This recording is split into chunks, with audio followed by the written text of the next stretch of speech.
Let me ask you something honest. If someone walked up to you right now and asked, "What is the difference between an asset and a liability?" Could you answer that? Clearly? Confidently? What about compound interest?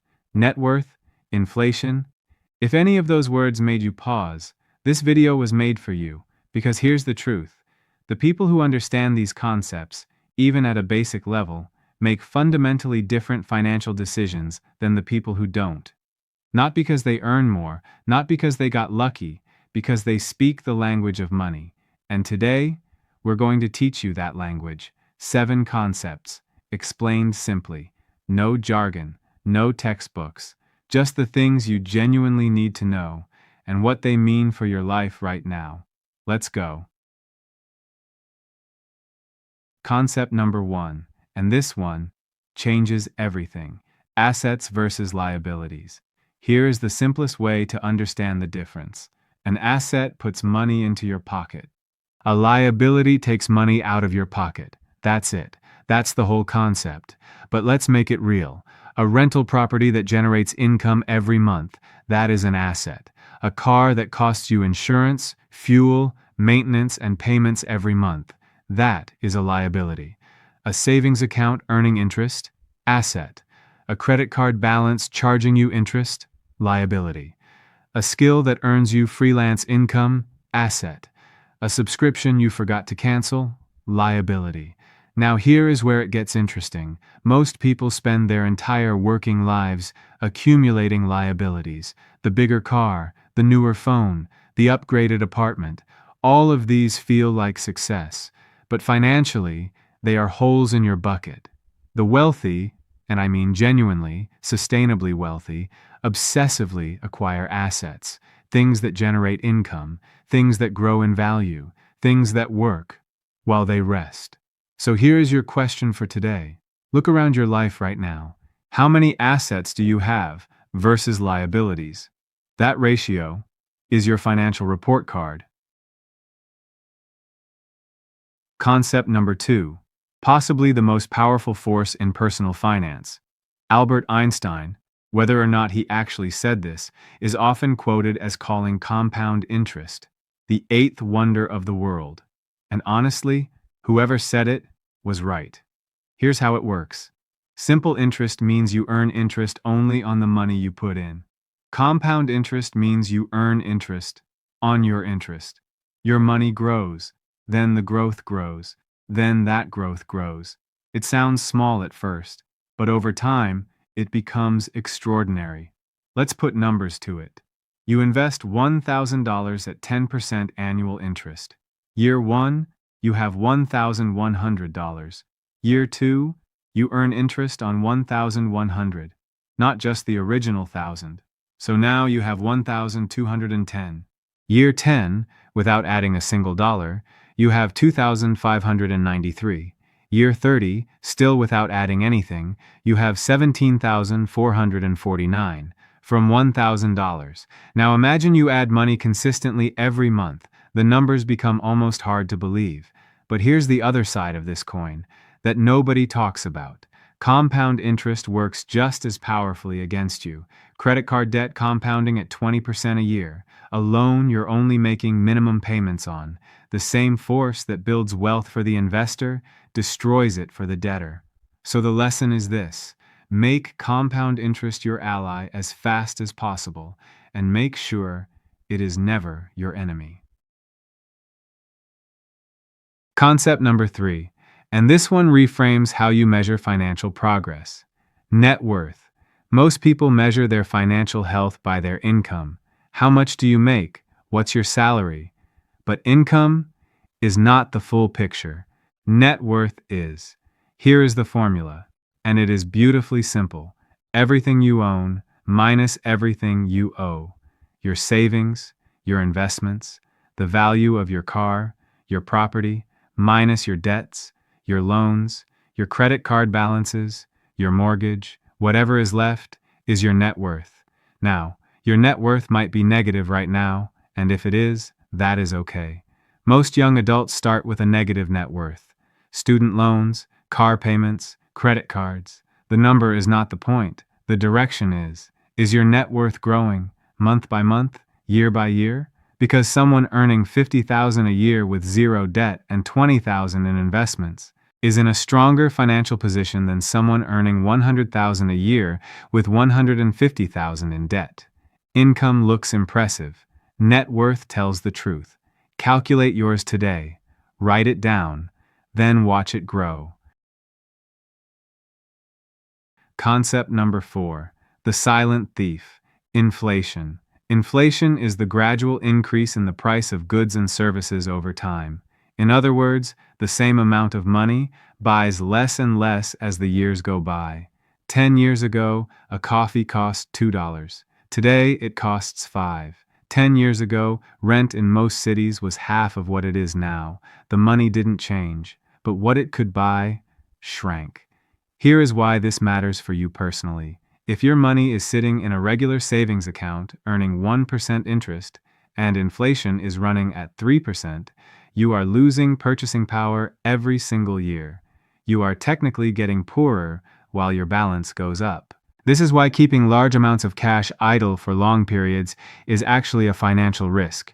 Not because cash is bad, but because cash that doesn't grow is cash that shrinks. The goal is to make sure your money grows at a rate that at least matches and ideally beats inflation. That means investments. That means assets. That means your money working, not sitting. Inflation is always running. Make sure your money is running faster. Concept number 5, and this one surprises most people. Not all debt is bad. I know, that might feel wrong, especially if you've been told your whole life that debt is the enemy. But hear me out.